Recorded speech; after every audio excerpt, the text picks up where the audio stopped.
If you've ever opened the Bible and thought, where do I even start? Genesis is literally the place. The word Genesis means beginning, and that's exactly what it gives us. The beginning of the world, the beginning of human purpose, the beginning of sin and brokenness, and the beginning of God's long rescue plan. It's not a random collection of ancient tales. It's the foundation story that helps modern Christians understand who God is, who we are, why the world is both beautiful and heartbreaking, and why we need grace.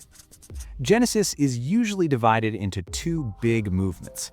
First, Genesis 1 through 11 zooms out to the whole world: creation, the fall, the flood, and the scattering of nations.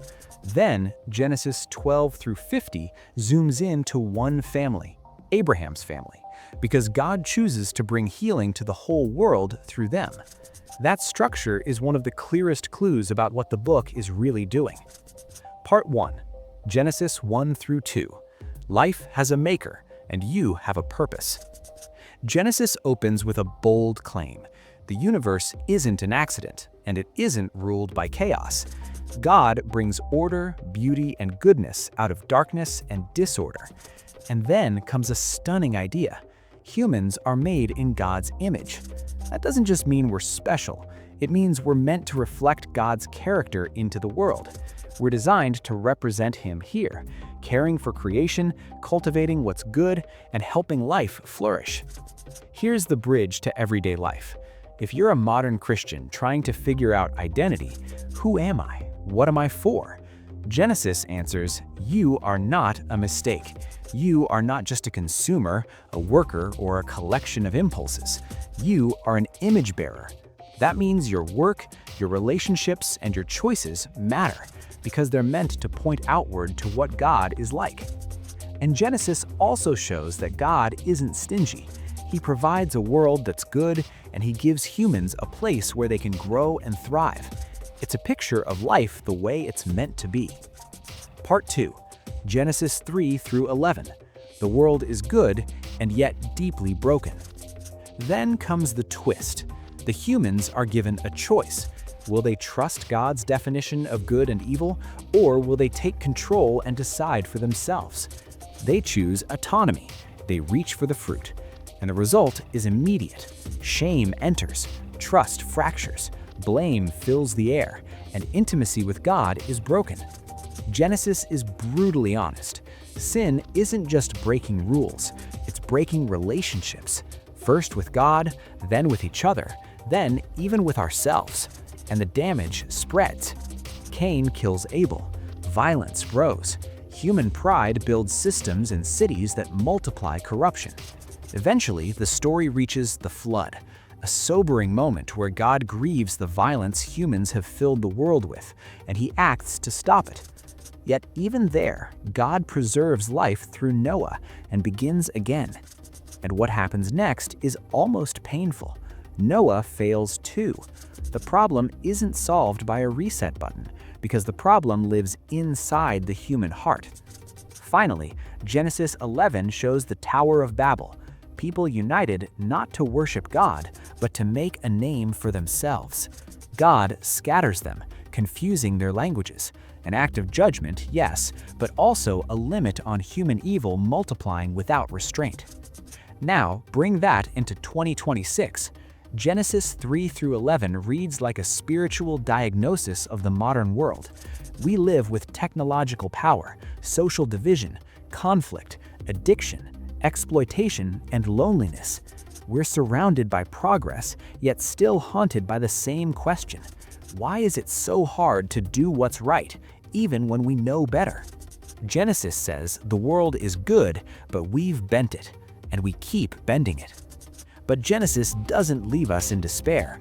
Right in the middle of the consequences, God plants a promise. Evil will not win forever. A future descendant will come, wounded but victorious, who will crush the source of evil. Genesis calls this hope into existence before we've earned it. Part 3. Genesis 12. God's rescue plan begins with a promise. Genesis 12 is the hinge of the whole book. After the scattering at Babel, God chooses one man, Abram, later Abraham, and makes a promise. Abraham will become a great family, receive a land, and most importantly, all the families of the earth will find blessing through him. Notice how personal God's solution is. He doesn't begin by writing a philosophy textbook. He begins by building a relationship.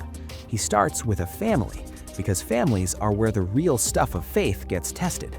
Trust, fear, conflict, forgiveness, waiting, disappointment, and hope. Modern Christians often ask, what is God doing in the world? Genesis answers, God is committed to blessing the world he made, and he works through imperfect people to do it. Part 4, Genesis 13 through 50. God stays faithful when people don't. From here, Genesis becomes a long, honest family story. Abraham, Isaac, Jacob, and Joseph. It's full of faith and failure mixed together. Abraham trusts God, but also lies out of fear. Sarah and Abraham tried to force God's promise on their own timeline, and it creates relational fallout. Jacob is a deceiver. His family becomes a web of rivalry. Joseph is betrayed by his brothers and sold into slavery. And yet, over and over, God keeps the promise alive. By the end, Joseph rises to power in Egypt and ends up saving many lives during famine, including the very brothers who betrayed him. The book lands on one of Genesis's most important lines, spoken by Joseph. You planned it for evil, but God planned it for good, to save many lives. That sentence is not saying evil is good. It's saying God is so faithful and so wise that he can weave even human sin into a bigger story of redemption. That's not just ancient history, that's modern discipleship. If you've ever looked back at your life and thought, I can't believe that happened. I can't believe I did that. I can't believe they did that to me. Genesis says God can still write a future. God can still bring life out of what was meant to destroy you. Genesis teaches at least 3 huge realities modern Christians need every day. First, God is the creator, and life has meaning. You are designed, known, and accountable, not to a cold universe, but to a personal God who calls creation good. Second, humans are God's image bearers, but we're bent. We're made to reflect God, but we often try to replace him. Sin fractures everything, Godward, inward, and outward. Third, God's answer to human failure is covenant faithfulness. He makes binding promises, covenants, and keeps them even when people wobble, wander, and wreck things. Covenant is what moves Genesis forward. Why Genesis still matters for modern Christians? Genesis is significant because it explains the why behind so much of the Christian story. Why do we need salvation? Because the world is good but broken, and we're part of the problem. Why is grace so central? Because from page 1, God is the one pursuing, providing, promising, and protecting, while humans repeatedly fail. Why does the Bible talk so much about promise, blessing, and redemption?